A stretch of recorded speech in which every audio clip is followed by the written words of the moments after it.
Muito bem, se eu não me engano agora é Elisandra, não é, Gabi? É, Elisandra. Salve, Eu Elisandra. mesma. Tudo bem? Professor, tudo bem, graças a Deus. E é uma felicidade enorme estar aqui com o professor e todos os colegas que estão online. Se apresenta brevemente aí, pessoal. Então, eu sou Elisandra Pena, eu moro em Angra dos Reis, estado do Rio de Janeiro, que para mim parece ser um estado que mais acredita nas lideranças e pouco na comunicação. Então, estou aí com a missão, através das minhas redes sociais, de falar da profissionalização desse mercado. E aqui a política está a todo vapor, como eu acredito que em outros locais também. Até aproveito a oportunidade para os colegas, né, sempre que possível, dar informação aí de como que funciona essa questão da profissionalização dos seus estados quanto à comunicação e marketing político. E eu sou aluna da Vitorine Mendonça desde 2019, aprendi muito com conteúdos gratuitos e tive a oportunidade de, em 2023, ir a Brasília e assim por diante participar de todos os imersões. Muito bem. Lisandra, seja muito bem-vinda. A gente vê que você tem uma grande sempre participação, você compartilha seus aprendizados, você compartilha as coisas da academia, né? Tá sempre aí com a gente, comenta, e a gente fica de olho. Então, assim, a gente olha tudo. As pessoas acham que eu tenho chatbot, né, na minha caixa de mensagem, as pessoas acham que eu não olho. Eu leio tudo. Eu muitas vezes não consigo responder na hora alguma coisa, mas estou sempre vendo. Quais são as perguntas que você quer fazer? Bom, professor, como eu citei aqui no Rio, está tudo vapor, só que como eu aprendo na academia, ainda muitos fazendo de forma errada, e a minha pergunta é, como começar o planejamento de uma pré-campanha? Tá, planejamento, vamos lá. Todo trabalho de marketing, ou seja, eu não estou falando de uma criação, eu não estou falando de um dia de sorte, eu estou falando de marketing, né? Todo trabalho de marketing, ele começa num ponto chamado informação. A gente não sabe para onde vai, como vai, quando vai, com quem vai, sem você saber onde você está. Então, eu acho que a maior parte das pessoas que não entendem o marketing erra não entendendo o cenário. Então, antes de fazer um planejamento, você entende cenário. Como é que você entende cenário? Bom, o que nós vendemos no marketing político? Diferente do que se vende no marketing tradicional. No marketing tradicional, a gente vende um chocolate. Primeiro, todo mundo sabe o que é um chocolate. Se eu falar, o que é um chocolate? Você sabe o que é. Você pode não saber. Vou te trazer um chocolate novo aqui, que ele tem recheio de laranja. Tá bom, mas você sabe o que é um chocolate. Quando a gente fala de um político, você não sabe o que é um político. Um político nada mais é do que uma história de vida que tem intenção de fazer algo. Essa é a questão.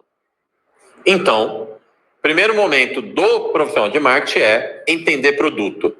É fazer uma grande entrevista em profundidade com o político, porque se ele não entender quem é o produto, como é que ele vai vender?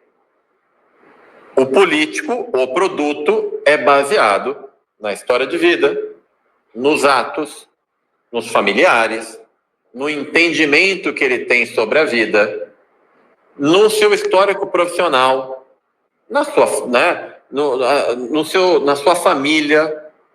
Tudo isso é o político. E você, como profissional de marketing, tem que entender isso. Ponto. Casinha 1, produto. Casinha 2, público. Eu posso entender o político e a partir daí procurar o público, ou ele já tem um público definido. Eu vou falar com mães que têm entre 20 e 40 anos, filhos pequenos, que moram numa região metropolitana de Rio das Pedras. Sei lá, vou colocar aqui um negócio. Esse é o público. Tá, mas que subpúblicos tem esse público? Não, tem também as cuidadoras, tem também as professoras. Então, criei uma cadeia de públicos, que é para quem eu vendo. Beleza. Acabou? Não, não acabou. Aí eu tenho também o ambiente. Quem está disputando? Qual que é o tema que é interessante para essas pessoas? Qual é o histórico de votação? O que vem acontecendo ao longo do tempo para me dar uma ideia do que eu vou enfrentar? Então, a partir disso, eu tenho o político, que é o produto, eu tenho o público e tenho o ambiente. Bom, já tem informação razoável aqui para a gente começar um planejamento. O que vai me faltar? Vai me faltar definir canais. Os canais eu vou definir baseado no público. Então, assim, se eu tenho um público muito jovem, cara, eu vou usar mais TikTok. Eu tenho um público mais idoso ou de uma região com pouco acesso à internet, eu vou usar Facebook. Ah, não, é um público ainda mais, menos digital, eu vou usar papel. Eu vou usar ponto de ônibus, gente no ponto de ônibus conversando. Então, assim, rádio. Você primeiro entende produto, para depois entender público, para depois entender ambiente, para depois entender canal. Pronto, baseado nisso. Aí você vai montar uma matriz SWOT, vai montar seu mapa de desafios, e aí você começa um planejamento. A gente não começa um planejamento baseado nas vozes da minha cabeça, baseado no que alguém disse sobre. E tem muito político que chega para mim, eu acabei de perder um cliente. Não é uma história, isso aconteceu. Acabou de acontecer. Vocês acham que só acontece com vocês? Não é, eu também. Eu perdi um cliente. Por quê? Porque o cliente estava certo na cabeça dele que o tema que ele tinha que abordar era um. Aí eu virei para a pessoa e falei, olha, vamos fazer o seguinte, vamos fazer uma qualitativa. Aí fiz qualitativa, montei material para qualitativa, acompanhei a pesquisa qualitativa, tudo lá. O que a pesquisa disse? Disse uma coisa diferente do que o cliente falou. Ele discordou da pesquisa. E aí ele entendeu que eu não sou bom no projeto dele. Por quê? Porque eu sou profissional de pesquisa. Se a pesquisa está me dizendo uma coisa, por que eu devo ir para outro lugar? Ele entendeu que as vozes da cabeça eram mais importantes do que a pesquisa. Então, eu perdi um cliente. Na verdade, eu considero livramento a minha cabeça. Né? Porque isso daí só vai me dar problema. Eu vou te dar um outro exemplo. Para Senado. Senado em 22, eu fiz a campanha do Wilder, governador, foi para senador de Goiás. Ok? O Wilder, como senador de Goiás, teve 200 mil votos a mais do que o candidato a governo dele. Pô, como é que esse senador conseguiu ter 200 votos a mais numa eleição de um voto só para senador que o próprio candidato da chapa governador? Estratégia de comunicação. Teve uma parte do bolsonarismo, teve uma parte de estratégia. Se fosse só o bolsonarismo, ele teria tido mais ou menos o mesmo número de votos do candidato a governo. Mas não, o candidato a governo, ele teve 600 e o candidato a governo 400. E é o mesmo número, né, praticamente. Agora, o Wilder se pautou por pesquisa. A gente identificou os temas, a gente estratificou o Estado e, a partir daí, nós fizemos um trabalho orientado à pesquisa. Todas as outras campanhas que a gente sempre faz campanha orientada à pesquisa. Esse negócio de campanha baseada nas vozes da cabeça pode até funcionar, não vou dizer que não funciona nunca. Até porque um relógio quebrado acerta 2 vezes num dia, né? Porque você vai olhar e tá lá. Agora, isso não quer dizer que é o melhor. Então, aí teve até uma pergunta aqui, só complementando isso, Elisandra. Sim. Começa pela quali ou pela quanti? Começa pelos dois. A quanti diz uma coisa, a quali diz outra. Quali é sentimento. Quali é você entender o tema. É você ver o jeito de falar. É você pescar alguma coisa na quali que você vai costurar uma informação. Quanti é para você mensurar interesses. Mas a quanti ela é muito básica para você desenvolver um trabalho profissional. O ideal é uma conjunção dos dois. Eu tenho a percepção, professor, que aqui no estado do Rio, eles ainda enxergam muito os 45 dias. Como eu citei, acreditam muito na questão das lideranças e parece que não existe, né, a comunicação e todo esse trabalho de inteligência, como o senhor bem explicou. Salvo o pessoal de Duque de Caxias, que eu estou em Angra dos Reis, estou pertinho, que lá eles fazem um trabalho assim, ó, maravilhoso, eu acompanho, e somos 92 municípios, tirando ali o Duque de Caxias, o pessoal eu vejo, né, que o restante do meu estado parece que ainda não entenderam como é que funciona o jogo daqui para frente. Professor, na sua visão, quais são os 3 primeiros passos obrigatórios para toda a pré-campanha? Tá. Eu acho assim, novamente, eu não começo uma pré-campanha sem informação. Então, o primeiro passo é entendimento, nesse inicial, né? Que toda pré-campanha deve começar obrigatoriamente pelo levantamento de informações que lhe permita saber onde você está. A segunda coisa, toda pré-campanha deve obrigatoriamente contar com um planejamento, com fases até o dia 16 de agosto. E neste planejamento deve estar um dimensionamento da equipe. Por que você não consegue falar, quantas pessoas vale para uma pré-campanha de um deputado? Sabe por que não? Porque cada desafio vai exigir uma equipe diferente. Tá? E aí, o terceiro momento é você colocar os profissionais o mais rápido possível para trabalhar. Por quê? Porque quando você contrata profissionais, eles levam um tempo até pegar ritmo. Profissional não é robô, não é chat GPT que você põe e aperta o botão, gente. Profissional precisa entender o que está acontecendo ali. Nós estamos falando de comunicação política. Nós não estamos falando de pizza. Não estou falando de pizza. Não, prepara aqui agora uma de acerola para mim. Não é isso daí não, gente. Para com esse negócio. Marketing político é uma ciência que exige que um profissional, primeiramente, conheça o que ele está fazendo. E aí tem o preparo do profissional. Você contratou um redator? Contratou. Ele é um redator político? Geralmente não. Você pegou um jornalista que não é um redator político. O designer, você pegou alguém para fazer o designer. Ele é um designer de campanha eleitoral? Raramente vai ser. Você vai pegar um designer que veio do corporativo. Estou falando porque a maior parte das campanhas não conta com uma estrutura super profissional. Ela não tem grana para pagar esses caras, já estão no mercado. Isso não existe. Ele vai pegar, cara, um designer júnior para fazer as coisas dele, um editor de vídeo júnior, principalmente na pré-campanha, que ele não tem verba. Então, ele vai contar com profissionais que não são muito experimentados. No máximo, vai ser tipo, então tá, vou contratar a Elisandra que vai comandar. Sim, a Elisandra vai comandar, ela tem que ter muita experiência, ela já tem que ter estudado. Agora, ela vai montar o time, vai montar com quem? Cara, eu não tenho como pagar 12 mil reais por mês num designer numa pré-campanha. Eu não tenho esse dinheiro. Nem para campanha de governador eles me dão esse lastro. Entendeu? Então, vai vir o quê? Vai vir um time júnior. O que você tem que fazer? Qualificar. Você pega e qualifica. Você tem que mostrar para eles o que é a política. A gente, quando contrata profissional, tem uma série de filmes, né, livros, artigos, que eu falo, olha, para trabalhar aqui você tem que assistir isso. Por quê? Você tem que ter um mínimo de entendimento do que é a política. Você acha que todo mundo sabe o que é política? Eu gosto de lembrar da Natália Mendonça, quando foi trabalhar comigo, foi trabalhar para mim, naquela época, ela não era minha sócia, foi 2010. Ela foi trabalhar de analista de monitoramento. Não entendia nada de política. Nada. Zero. Aí foi trabalhar lá. Aí nós treinamos ela. E ela foi fazendo análise de dimensão, isso lá em 2010.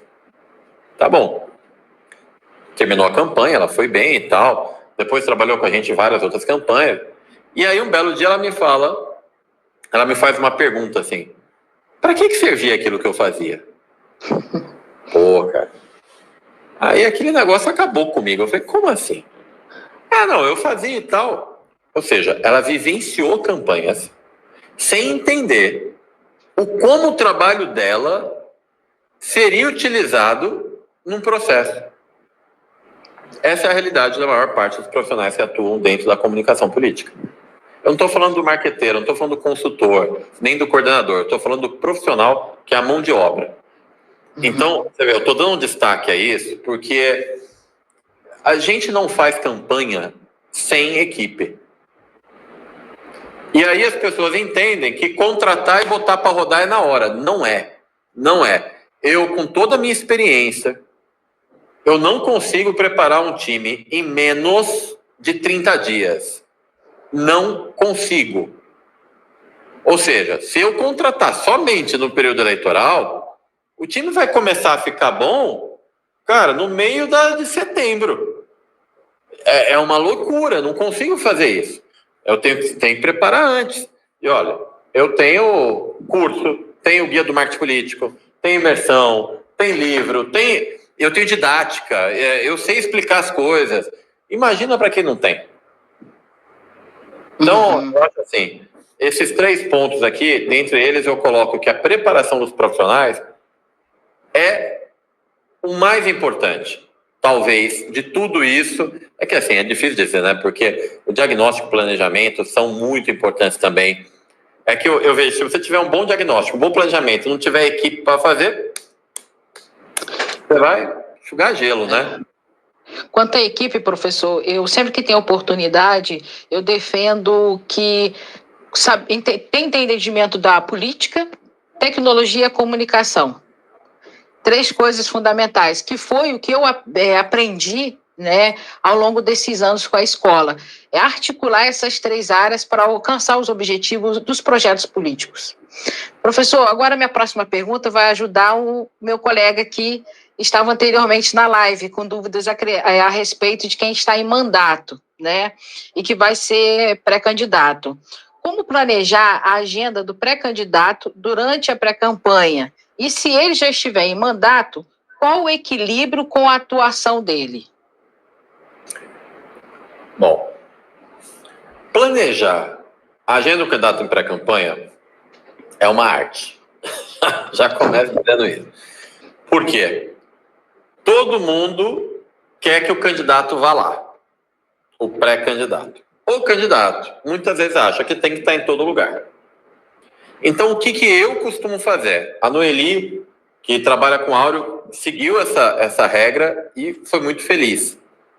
O que eu costumo fazer? Em vez de aguardar os convites para organizar minha agenda, eu separo as áreas e divido 50% do tempo para a minha área prioritária da campanha. Então, no caso lá de Duque de Caxias, o deputado Áureo vai fazer a campanha. 50% do tempo é para a base prioritária dele, que é do Duque de Caxias e regiões periféricas. 25% do tempo são as próximas das regiões periféricas à área principal. 25% do tempo é para o restante do estado. Isso numa campanha proporcional, mas também valeria para uma campanha majoritária. Então, eu divido 50, 25 e 25. Mas você pode dividir 40, 30, 30. Cada um faz do seu jeito. O que você tem que fazer? Eu tenho quantos dias? Cara, eu tenho 6 meses. 6 meses? Tá, 6 meses, 50% do tempo eu tenho que estar na minha base. São 3 meses. Ok. E aí eu vou colocando as datas que eu tenho para fazer. Bom, 3 meses, eu só tenho aí 4 finais de semana. São 8 dias por semana. 8 dias por mês. Vezes 3 são 24. Né? De 24, quantos eu vou usar? E assim vai indo. Então você primeiro vê a quantidade de períodos que você tem. Porque muitas vezes quem está em mandato não pode usar todos os dias para visitar áreas.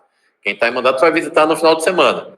Então eu vou pegar os finais de semana e vou pegar metade para minha base. 25% para o entorno, 25% para o restante. Bom, e agora? Para eu não ficar pulando de um lugar para outro, porque você tem um custo de deslocamento. Tem um outro problema. Não importa se o estado é pequeno, você tem custo de deslocamento. Porque às vezes o estado é pequeno, mas aí você não tem opção de voo. Você tem que pegar a estrada e leva tempo, né? Aí você vai no churrasco, 4 horas para ir. Aí você tem que ir mais 6 horas para ir para outro lugar, acabou o tempo. Então, o que eu costumo fazer? Eu identifico quem são as lideranças que eu vou trabalhar em cada região. separei as datas e eu estimulo o evento.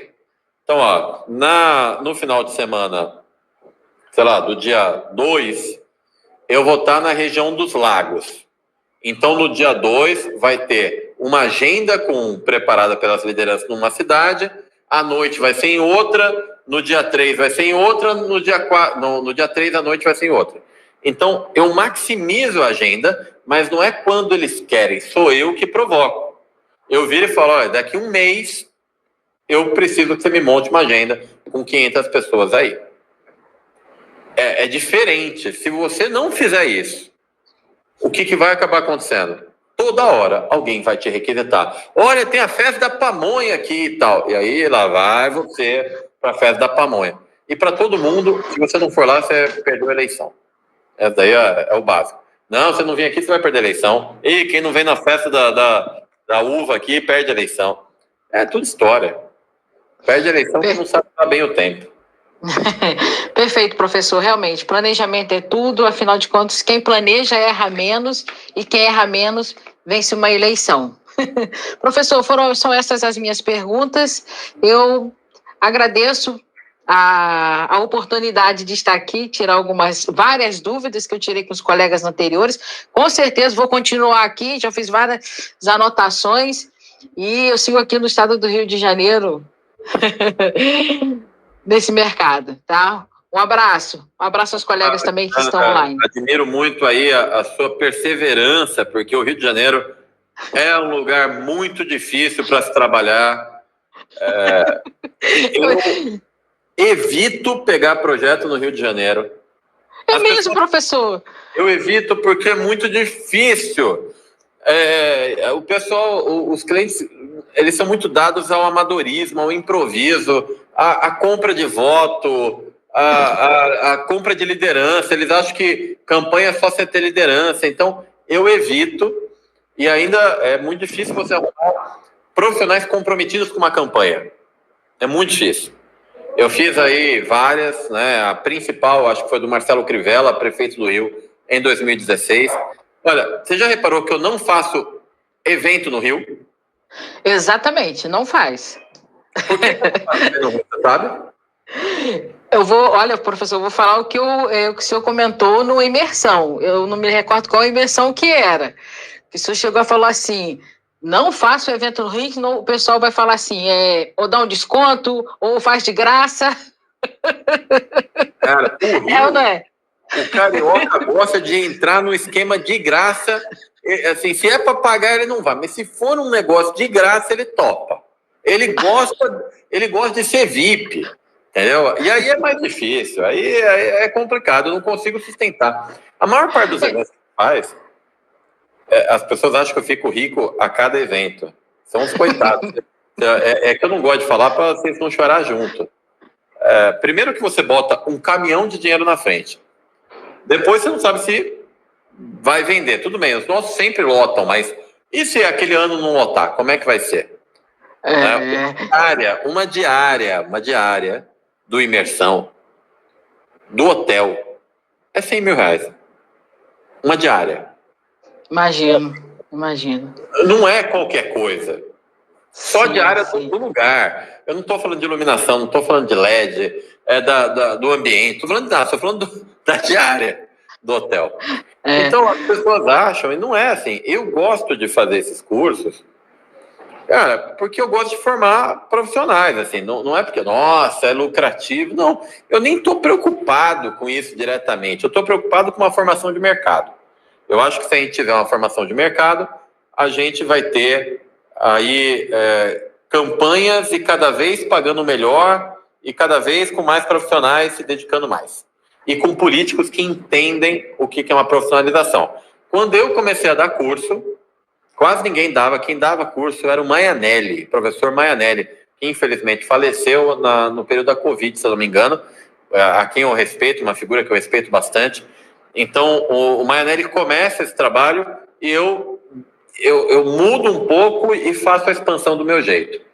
Inclusive, é bom lembrar, vai ter imersão. O Imersão esse ano, ele é dividido em 2 encontros. Em dezembro vai ter o encontro se eu não me engano, nos dias 12 e 13 de dezembro, tem um encontro que é online. Quem quiser fazer, inscreva-se no Imersão Eleições 2026. Primeiro encontro trata de pré-campanha entre 1º de janeiro até 16 de agosto. Segundo encontro vai acontecer em abril. Eu acho que é dia 23, 24 e 25. Acho que é isso? 23, 24 e 25 de abril. Este pode ser online também, ou você pode estar conosco presencialmente em Brasília. E aí, este período, nós vamos tratar de campanha, ok? Vitorino, eu só quero ir não sei o que lá. Gente, olha, o Imersão Eleições é um só. Então, ele tem um encontro presencial, um encontro que pode ser ou não presencial de acordo com a sua conveniência. Inclusive, eu não sei se você viu, mas o Imersão Eleições foi premiado agora. Sim. Foi premiado agora, lá em Washington, como um programa de formação profissional do que mais contribuiu. É o único programa de formação brasileiro premiado internacionalmente dentro desse segmento. Isso daí, eu fiquei muito feliz com essa premiação, porque ela mostra a diferença, né, entre quem, de fato, se dedica profissional com um mercado que ainda está se construindo. Então, a gente ficou realmente surpreso e feliz. Né? A gente gosta muito de ver nossos alunos brilhando e tendo melhores oportunidades. Aí você vê, entra aqui o Zé e fala, não, seguir a metodologia, venci. É muito legal. Eu também acredito muito, professor, e na metodologia, as oportunidades que eu já tive de participar de campanha ou de conversar com políticos, eu sempre explico, falo do método, né? Como o senhor mesmo citou, o Rio ainda é muito amador. Eu confesso que eu já pensei em ir embora, sair daqui, só que eu resolvi, não, minha família está aqui, eu estou aqui, eu vou até o fim. Com a cara e com a coragem, eu vou até o fim. E acredito muito que até, como eu fui em 23, eu fui em 24, fui em São Paulo, né, esse ano, o ano que vem, se Deus quiser, estarei também no Imersão em Brasília, presencial, e é isso. Atualmente, recentemente, né, lancei o podcast para poder estar discutindo sobre isso com alguns convidados. Você ouviu, né? Sim, senhora. Com uma forma, né, estratégica de tentar impulsionar, né, esse mercado e o Rio parar de ser tão amador nessa área, tá? Professor, então é isso. Deixar minha outra colega, olha, um abraço a todos, obrigada pela oportunidade, estou muito feliz de ter estado aqui. Ok, um abraço.